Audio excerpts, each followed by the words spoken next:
The story begins with a young high school student. Masamune has always been in the background, and people around him have barely noticed his presence. His classmates do not even remember him if he takes a leave from school, and even if he were there, it would make no difference. Currently, he's getting ready in his room and notices that his roommate Leo has already left. Hurrying after the younger boy, he introduces himself. The boy coldly asks what he wants. He replies that since Leo's new here, he thought they could walk to school together. Leo simply keeps walking, saying that he does not need company. Masamune is really disappointed at being ignored like this and admits to himself that someone like him cannot have a friend. Still, he wants to befriend his new roommate Leo, since it is a very rare opportunity to get close to someone like him. As he walks into the school, he remembers how there is an angel who always makes sure to greet him.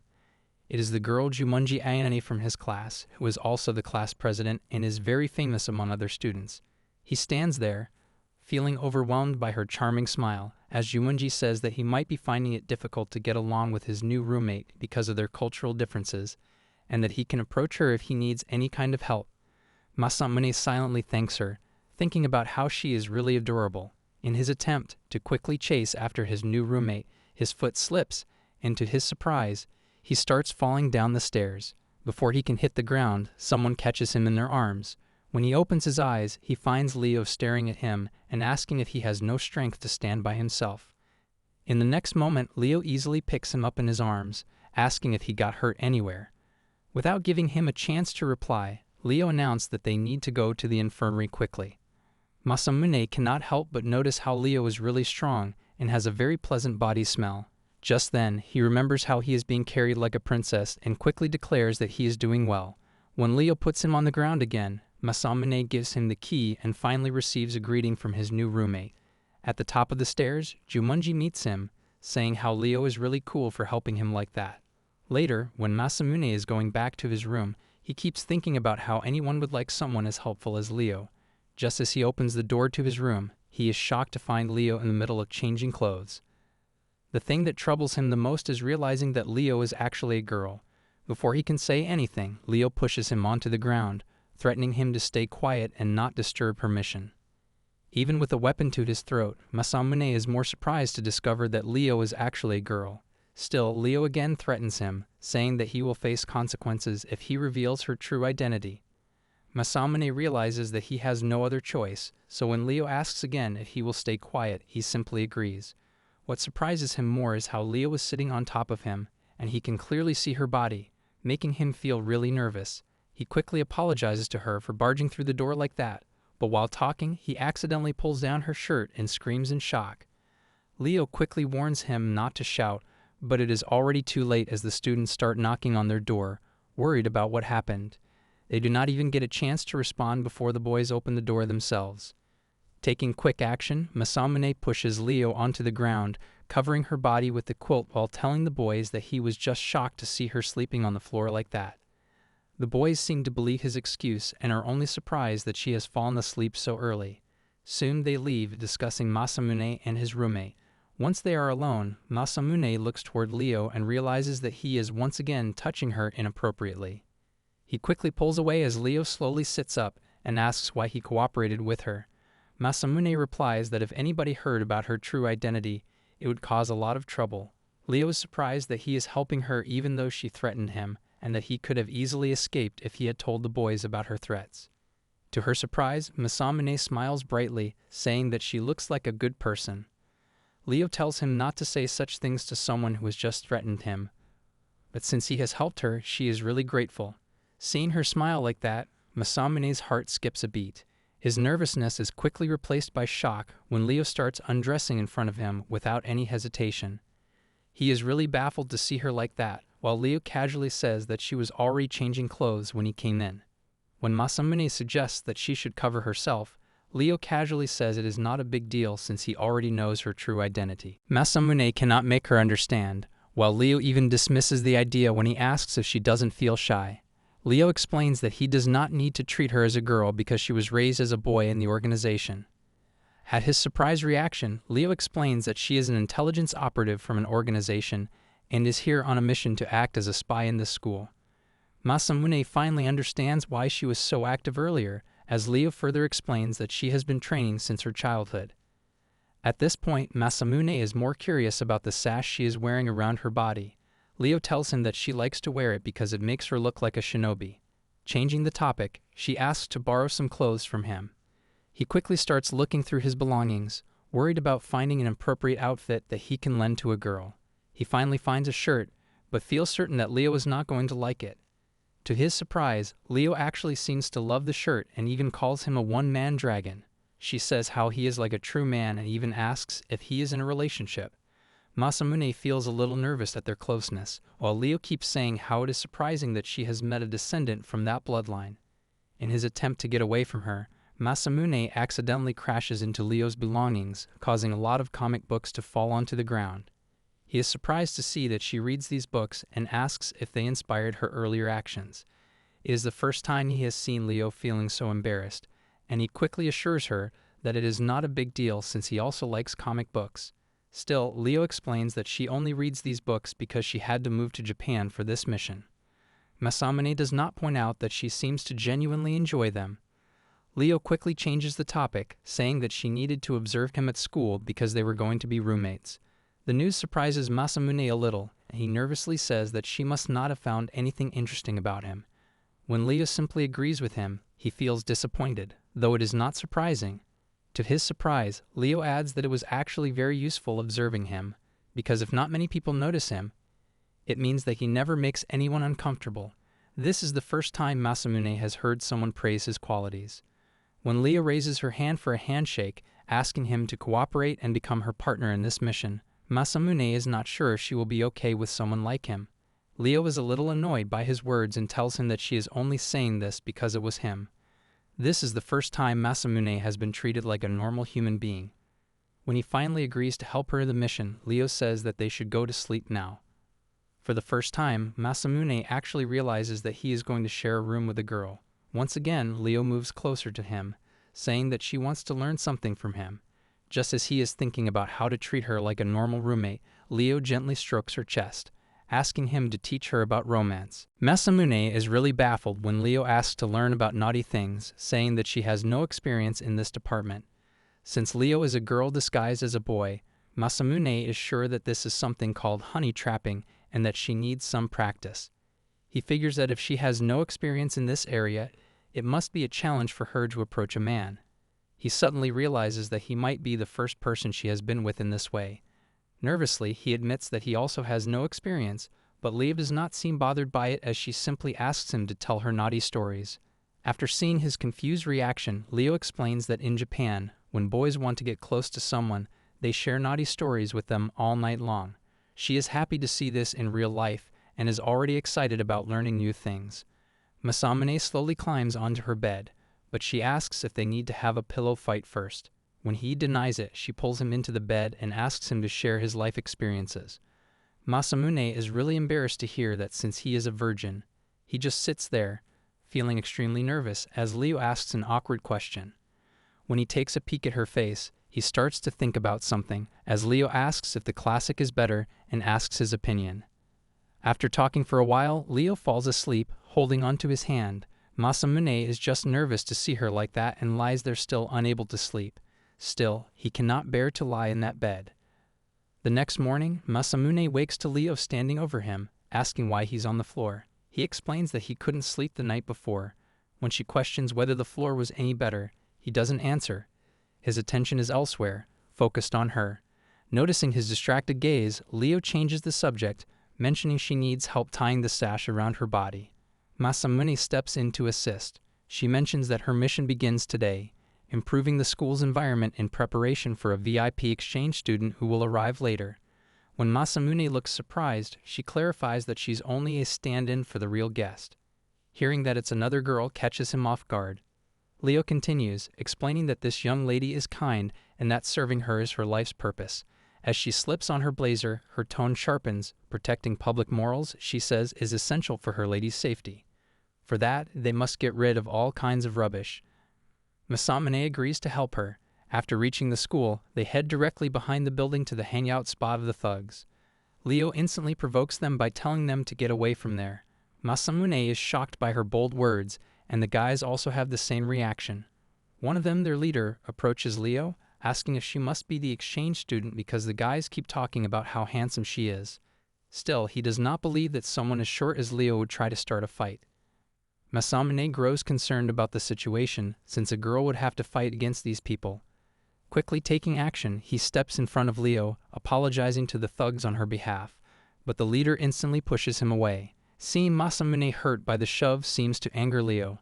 Just as the guy raises his fist, ready to hit her, Leo grabs him by the neck and easily throws him to the ground. His friends are completely shocked, and Leo even invites them to fight her. Triggered by her provocation, they instantly rush toward her.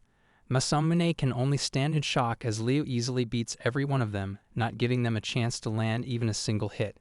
The thugs cannot believe that they are losing so easily and begin planning to throw Leo off balance. Casually dodging the hit, Leo comments that their plan is good, but they are still not well trained and cannot even keep proper focus on their opponent. While beating them, she keeps giving tips on how they need to coordinate better, especially since their numbers are already an advantage. From the side, Masamune just watches, thinking about how it does not even look like a real fight. After being beaten up without managing to land a single hit on her, the thugs finally give up. Leo analyzes their fight, saying that their movements are good, but instead of wasting time in a place like this, they should train properly to get stronger. The boys instantly bow in front of her, almost begging her to train them. Masamune slowly approaches, asking if she got this strong through training, to which she replies that it is the mindset that is more important. She then tells the boys that at first, they need to focus on expanding their breath and their field of vision, and they also need to figure out what they are best at. Then one of the boys approaches Masamune, saying that he must also be a disciple of Leo, so they should be friends. Leo instantly drapes an arm around Masamune's shoulder, saying that he cannot be with them since he is her partner. The boys immediately apologize, which makes Masamune really nervous, and he just says that he will be happy if they can be friends. Back at the dorm, Masamune tells Leo to take a shower first. Instead, she lifts his shirt, checking if he's hurt. He quickly assures her he's fine. When he glances at her, she looks genuinely worried and admits she doesn't want him getting hurt because of her mission. He smiles and tells her they're partners. They are in this mission together. He then adds that Leo does not need him to help her, but still, if there is something he can do, he is happy to do it. Leo assures him not to worry about fighting at all. Masamune is still trying to digest her words when she suddenly starts tugging at his clothing, saying that they should shower together. Masamune is really embarrassed to hear that, but he cannot get out of it as Leo insists that they should shower together and even wash each other's backs. After showering, Leo sits in front of her laptop as Masamune walks over and asks if she dried her hair. She replies that she's letting it air dry. He gently tells her it's not a good idea. It might damage her hair or make her catch a cold, so he offers to do it for her. He grabs a hairdryer and begins drying. Leo chuckles, saying he worries too much. As he continues, Masamune struggles to stay calm, noticing how nice she smells after the bath and how natural it feels to be close like this. After a long pause, he calls her name. She finally responds, saying it feels comforting to have her hair dried like this. Smiling, Masamune tells her her hair is beautiful. Without missing a beat, Leo replies that she likes his hair color better. Black suits someone dependable. Flustered, Masamune quickly changes the topic, asking what she's working on. Leo shows him she's scrolling through the school's social media and points out a suspicious post. It accuses the student council president of improper behavior. She explains she found the post through accounts linked to the student council itself. Masamune is surprised she discovered something like that and wonders if people might just be jealous of the president's popularity. Leo disagrees, saying she wants to look into it further. With a serious look, she adds that she wants to clear out anything that brings harm to her lady when she arrives. She mentions seeing the president often in the cafeteria. He agrees, noting he's usually with other student council members. Leo points out that people talk more freely around friends, so they might be able to overhear something. She says it would be helpful to get a video, but Masamune is unsure, thinking it might be hard to get that close. Leo calmly shows him a device and says it'll be easy if he helps. The next day, they successfully record a video of the student council president and later watch it together in a classroom. In the footage, the president boasts about having won 5 times in a row, adding that women these days are easy to manipulate. One of his friends asks if he is truly able to date 5 women at the same time, to which the president replies that once he has been affectionate with a girl, he no longer has any desire to stay with her. Leo feels a wave of disgust as the president continues, saying that it is troublesome to be so famous because he has to keep everything hidden. Masamune is shocked to hear how arrogant and careless the president sounds. Then, the president mentions someone named Jumanji as his next focus. Leo quickly remembers Masamune mentioning her before and realizes there's a connection. Masamune doesn't answer right away, but his silence says enough. Finally, he admits that Jumanji has always been kind to him, and he's admired her for a long time. Hearing she might be the president's next target, he quietly decides he can't ignore it. He has to do something about it. Leo is pleased by his determination and decides they will handle it together. She concludes that if they want the president to realize the wrongness of his actions, they need to take control of the situation. She plans to use Jumanji as bait, but stop everything before it goes too far. Furthermore, she is determined to crush the trashy president. The next day, in class, Leo asks Masamune to be on the lookout for the president's move. A teacher calls Leo to the staff room, so she leaves. While she is gone, Masamune notices the president speaking to Jumanji, telling her to go to the student council room to retrieve some documents. Though Masamune is hesitant without Leo beside him, he follows them. When Leo returns from the staff room, she notices Masamune is gone. On his desk, she finds a note asking her to come to the student council room. Inside, the president slowly approaches Jumanji. Confessing his feelings, Jumanji appears uneasy and tells him to keep his distance, but the president steps closer, insisting on being with her. Masamune hides nearby, watching the scene unfold, uncertain of what to do. Without a mobile phone to record anything, he realizes just how helpless he is without the leader's guidance. Still, he keeps a close watch on them, waiting for Leo to step into the room. The president is gently stroking Jumanji's face, asking in a calm voice if she despises him. Masamune can't help but recall how Jumanji was always there for him in the past, her presence constant and dependable. Without wasting another moment, he forces himself to steady his breathing, pushing down the irritation bubbling inside him. He knows full well that he can't hope to defeat the president in a direct fight like Leo could, yet he also knows that there must be some other way, something he can do with the abilities he has. Resolving to rescue Jumanji without letting the president catch on, he quickly forms a plan. Once decided, he pushes the door open and strides into the student council room, bowing slightly and apologizing for interrupting them. The president turns to him, unfazed, and says that it is fine, then asks why he has come here. Masamune answers without hesitation that a teacher is calling Jumanji to the staff room. At the mention of it, she leaves immediately, walking out without a second thought. Masamune turns to go as well, but the president's voice halts him. The president's eyes narrow slightly as he asks how he knew Jumanji was in the student council room. Masamune hesitates, then replies that he just happened to find her here when he came in. The president doesn't look convinced, pointing out how strange it is that a teacher would call Jumanji at this exact time. Despite Masamune's effort to keep things casual, suspicion lingers in the president's expression. He then leans forward slightly, asking if Masamune also has feelings for Jumanji. The president's tone remains calm, but his words sharpen as he says that it's cruel to abandon people who are in love. Masamune's irritation shows for a moment as he answers that such a sentiment only applies to people who are truly in love, and that is not the case here. He adds that the president has simply been using girls, turning their emotions into nothing more than a game for his own amusement. Still calm, the president asks if Masamune has any evidence for such an accusation. He answers that he has heard people talking about it, and that the president should stop doing such things. The president remains completely unfazed, his skepticism plain, as he asks if Masamune intends to spread rumors about him. He adds that no one would believe such claims about the president, especially when they come from an unpopular guy like him. The president speaks with confidence, asking if he genuinely believes that using girls like this is wrong, because girls are naturally drawn to a good-looking and famous person like him. He explains how even those who claim to be hard to get end up losing themselves after spending only a few nights with him. He adds that someone as ordinary as Masamune could never understand this, since hardly anyone even remembers his existence.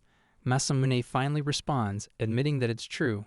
He isn't very popular, and people might not believe his words, but he adds they will surely believe the president's. With that, he presses a button on a small device, and the room fills with the very words the president has just been saying. Masamune smiles, satisfied to have it all recorded.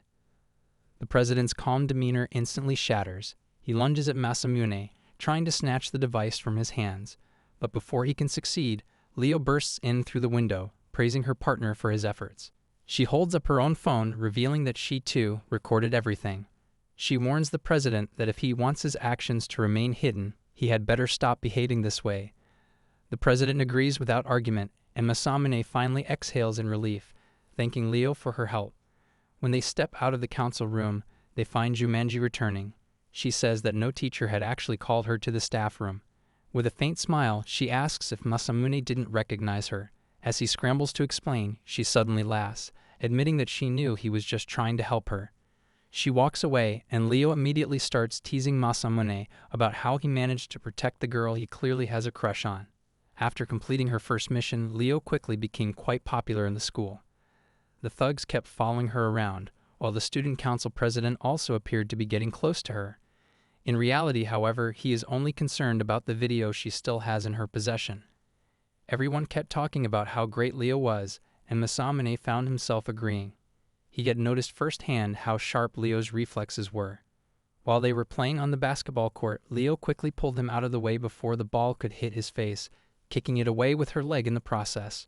Although Leo was pleased with her quick save, the coach immediately scolded her for using her legs during the game. After the match, they headed to the empty classroom. Leo casually remarked that she hadn't known they had to follow specific rules while playing. Masamune asked if she had ever played basketball at her schools in Germany. While changing clothes, Leo replied that she had never attended school at all. From a young age, she had been taken in by someone who raised her solely to be useful to an organization. To accomplish any kind of mission, she had to master different skills, so school was never part of her life. Still, she added with a bright smile, she learned everything she knew about school life from manga. Her lady loved to read all kinds of Japanese stories, and from her, Leo also learned Japanese. Those moments, reading together, were the only truly enjoyable times during her training. Masamune observed how deeply she seemed to love this lady. Leo grew slightly nervous, insisting he hadn't meant to talk about that, and quickly added that he only wanted to say she knew plenty about the world even without attending school. Masamune, still concerned, suggested that after school, they should do something a typical student would normally do. After school ends, he takes Leo to the arcade, which she immediately recognizes from the manga she has read. As they step inside, a few girls notice Leo and ask if she is wandering around alone. Masamune briefly considers letting her spend time with them, thinking she might enjoy it, but Leo quickly declines their offer, saying she is there with a friend. Without hesitation, she walks away from them and takes hold of Masamune's arm, heading straight toward the claw machine. Determined to get the prize, Leo tries several times, recalling how she always succeeded in her organization's missions. However, to her frustration, she fails repeatedly. Anger begins to bubble up, and she looks ready to break the machine. But Masamune steps in, coming behind her to gently guide her on the proper way to win. When he finally manages to secure a small toy, Leo's face lights up with excitement, and she immediately attaches it to her bag. After spending some time at the arcade, they head home, with Leo expressing how much fun it was to visit a place like that. She remarks on how skilled Masamune is at the games, but he awkwardly admits it's only because he has practiced a lot. He adds that it was actually his first time going to an arcade with a friend, and Leo happily notes that in that way, they are alike. Since it was Masamune's suggestion to visit the arcade, he proposes that they should now go somewhere Leo would enjoy. Hearing this, Leo says she really wants to eat something called imagawayaki. He takes her to the place, and Leo excitedly explains how a military commander once ate this in his time, which to her means there is a touch of naga in it. She seems thrilled just seeing the food, and although Masamune doesn't agree with her theories, he is simply glad to see her so cheerful. Before long, they are sitting together on a bench in the park, unwrapping their food. After her first bite, Leo remarks on the many different flavors in it. Masamune asks if she wants to try anko, but before he can finish speaking, she leans forward and quickly takes a bite from his bun, praising how good it tastes. He suddenly realizes this was almost like an indirect kiss. The thought makes him even more self-conscious as he reflects that they went to the arcade and are now eating together. It almost feels like a date. Leo then offers him a bite of her own food, holding it toward his mouth.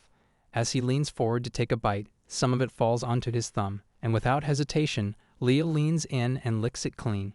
She comments on how delicious it is, adding that eating this sort of food is a real struggle for her. When she looks back at him, Masamune's face is bright red, but when she asks why, he simply says that he is content just to see her happy. On a casual day when they are preparing to leave school, heavy rain begins to pour, and Masamune remarks on the forecast predicting a thunderstorm later. Walking alongside him, Leo says he just hopes the weather will clear by Sunday. When Masamune asks why, Leo explains that the lady will be arriving on that day. Leo agrees, noting that she needs to prepare for the visit. She mentions that the thugs can act as a protective wall for her lady, and she even has leverage over the school president. Since she is now quite popular within the school, she believes managing everything will be easy. The organization has also sent her detailed information on the students, so she is confident her lady's stay will go smoothly. Masamune is shocked to hear about the breach of the school's personal data. As they walk, they notice Jumonji carrying several heavy boxes by herself. Just as Masamune is about to offer help, Leo swiftly takes the boxes from Jumonji's hands and begins walking toward the culinary class, following Jumonji's instructions. For a moment, Masamune stands there dumbfounded, but he eventually moves forward, taking one of the boxes from Leo to help carry them. After dropping off the boxes, all three walk toward the exit, noticing that the rain has grown heavier. Masamune can't help but think this might be his chance to walk back with Jumonji, when suddenly, a bright flash of lightning illuminates the outside. Acting quickly, Leo hugs Jumonji tightly. She then apologizes, saying she did it unintentionally. Jumonji, clearly frustrated and embarrassed, almost runs away from the situation. They eventually manage to reach their dormitory building, clothes soaking wet, even though they have umbrellas with them.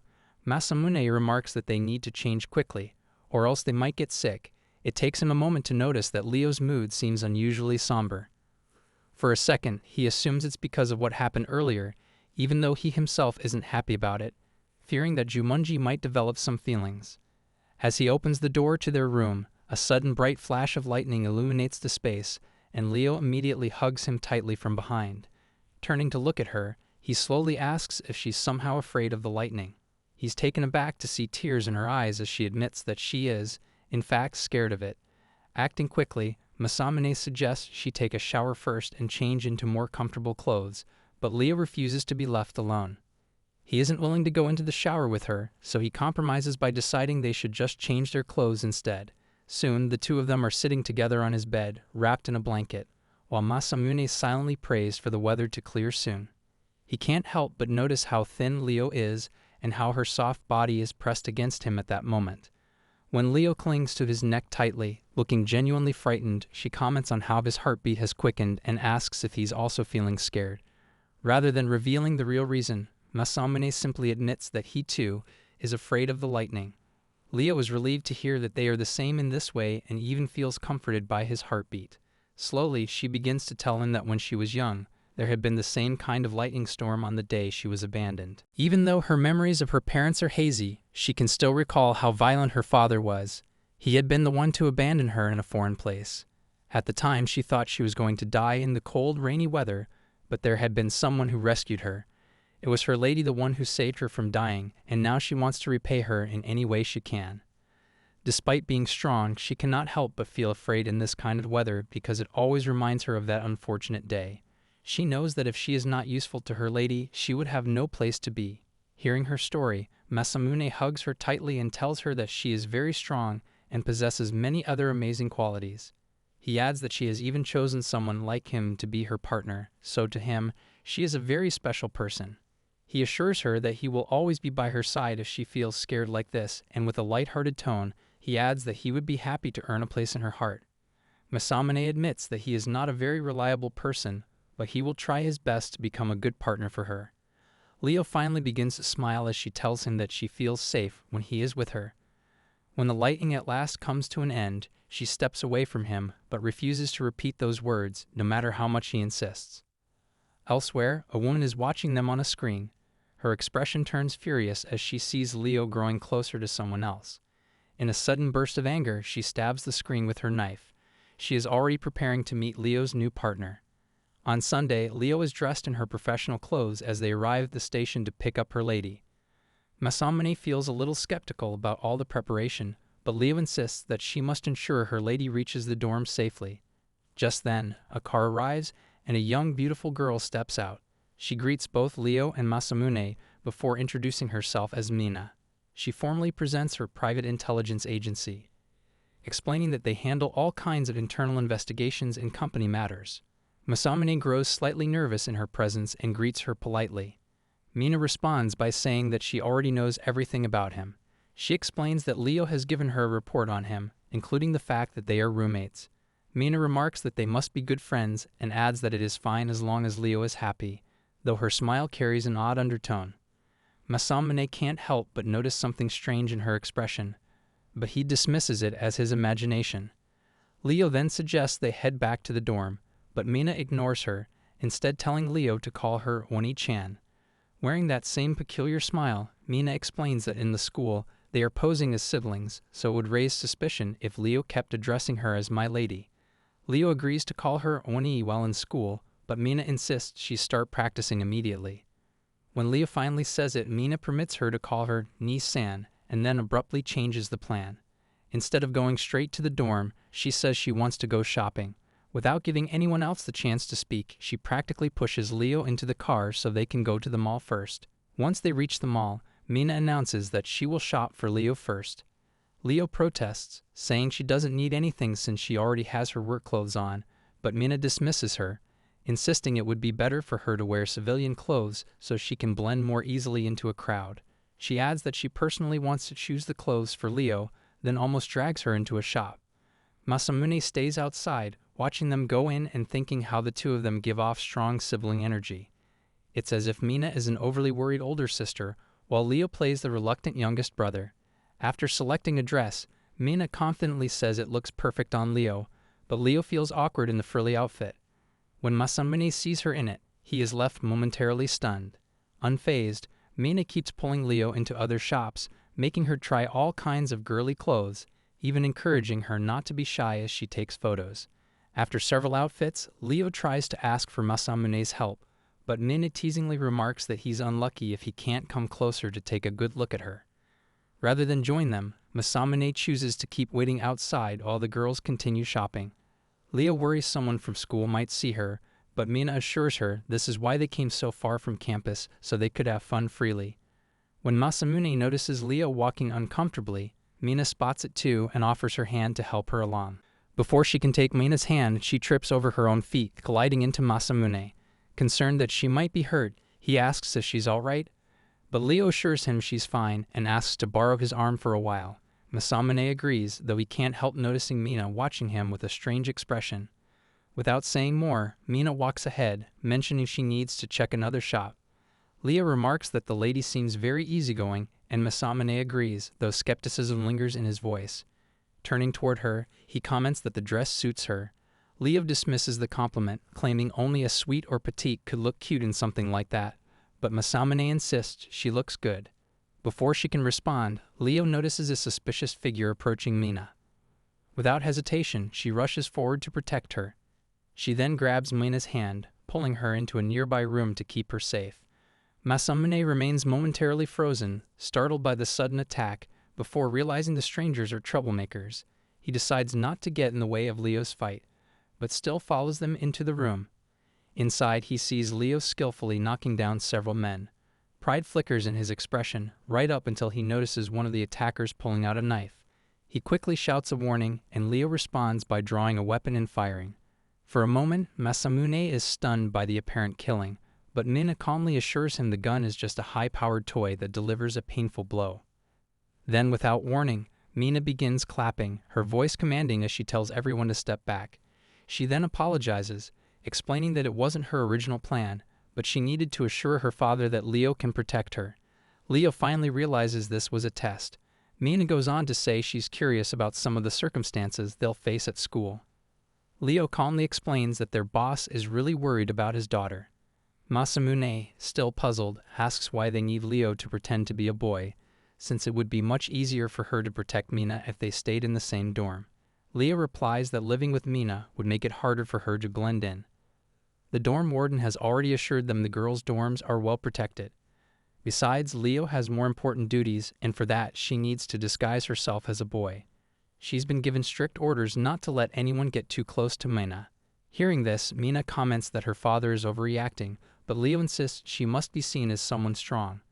She's sure that sooner or later she'll be ordered to chase away the many boys who will inevitably try to get close to Mina. With that, she says she'll go change back into her regular clothes and leaves Masamune with Mina. Once they're alone, the air feels uncomfortably awkward.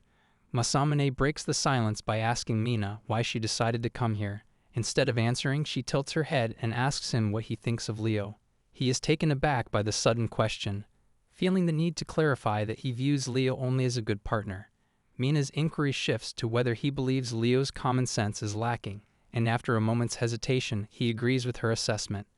Mina explains that Leo has never attended school, having spent her early years solely in training at the organization. Leo has essentially been with her since childhood. Leo excels in dangerous missions and possesses exceptional strength, yet her ability to interact with others remains underdeveloped. Mina reveals that she knew her father would immediately assign Leo as her bodyguard the moment she expressed an interest in studying abroad. The choice of country has never been her main concern. Masamune gradually understands that her decision to come here is motivated by the opportunity for Leo to experience school life. Mina regards Leo as someone she has taken in at a very young age, someone she will never consider abandoning. Initially, her intentions were simple. She wanted a younger sibling to play with. But because Leo grew up in another organization, Mina is worried that Leo might actually despise her. The admission catches Masamune off guard, prompting him to assure her that such resentment is not the case. He explains that Leo rarely thinks ill of her and often holds her in high regard for taking her in. Mina acknowledges Leo's kindness, yet her demeanor shifts abruptly. Without warning, she drives a knife into the wall beside Masamune's head, her expression turning cold. She regards this form of kindness as deeply irritating and attributes it to Masamune's nature, which she claims has led Leo to become overly absorbed in gaming. This, she declares, is the reason she has been against Leo having any roommate. She makes it clear she will never accept him as Leo's partner and firmly warns him against forming any closer bond with her. While she can tolerate them being roommates, any attempt on his part to make a move toward Leo will not be good for his life. Leo returns, and Mina immediately begins smiling brightly. In the next moment, she accidentally trips, and Leo swiftly catches her. The sight surprises Masamune, especially when Mina discreetly hides her knife in her fake fall. Mina then announces that they should return to the dorm. At that moment, Leo notices Masamune's strange expression and asks what is wrong. He begins to say that Mina is an incredibly strong person, but Mina comments from the side that she can hear him. Leo adds that since Mina is the next representative, she needs to have a stronger self-defense system. After some time, they reach their dorm, and Leo remarks that today's mission has gone well, even though it did not go according to plan. She adds that she will need to start acting as a bodyguard from tomorrow. Masamune is simply happy to see her in this kind of outfit, but Mina's earlier warning comes to his mind. He reminds himself that he can be her partner, but he should not let his feelings get in the way. Even though he has not seen her acting fragile like this before, this softer side of Leo is starting to affect him. Inside the dorm, Leo complains that Nisan has bought all the clothes for her, even though she will not get the chance to wear them. Masamune is not pleased to hear that, especially when Leo says she is pretending to be a boy and that wearing such clothes is not appropriate. When Masamune stays silent for a while, Leo calls his name, and he quickly explains that it would be a waste if she never tried any of those dresses. Leo instead asks which dress he likes the most. Before he can reply, she dismisses him, saying that she is acting as a boy and therefore does not need to wear cute outfits. Masamune then notices that she is wearing the same underwear from the mall. When he questions her about it, Leo explains that she did not want to waste time changing and complains that it feels unusually airy. Leo casually searches through the clothes she has bought and says it will be fine for her to wear them here. She adds that Masamune will be the only one to hear about it. He imagines her wearing an erotic dress, but to his surprise, she simply pulls a hoodie from her bag. Masamune feels annoyed at himself for thinking something like that. At that moment, Leo wonders aloud if the item came from the same shop just as a call from Mina comes through. Mina assures her that Masamune is just doing this for them. Leo apologizes for wearing something like this, but Mina assures her it is fine. Leo then asks how it would not be good if she has to keep borrowing Masamune's clothes. He starts to explain that she didn't wear them, but Mina coldly interrupts, stating that the clothes she bought are good, and Leo will keep wearing those from now on instead of his partner's clothes. Mina then abruptly ends the call just as Leo is saying that Masamune's shirts are more comfortable. Masamune realizes that Mina doesn't like Leo wearing his clothes. Just then, Leo says she needs to go to the washroom. As Masamune stands there, he thinks about how Mina knows about their clothing arrangement and feels a little relieved that the new pieces will cover most of Leo's body. Seeing her return, he pulls the cloth onto her shoulder, asking why she took it off. Leo complains that she had to remove it when she went to the washroom. Leo looks happy once she wears his shirt again, clearly feeling more comfortable in it. Masamune is a little happy to see her so excited, but he cannot shake a certain cold feeling inside. He asks Leo if Mina is somehow keeping an eye on their room. Leo replies that Mina doesn't need to do that because she is already ready to check the room whenever necessary. She adds that it is only for emergencies and that otherwise, Nissan doesn't need to watch them. Meanwhile, Mina is watching them through a screen as Leo grows concerned about why Masamune is suddenly trembling. Here I am,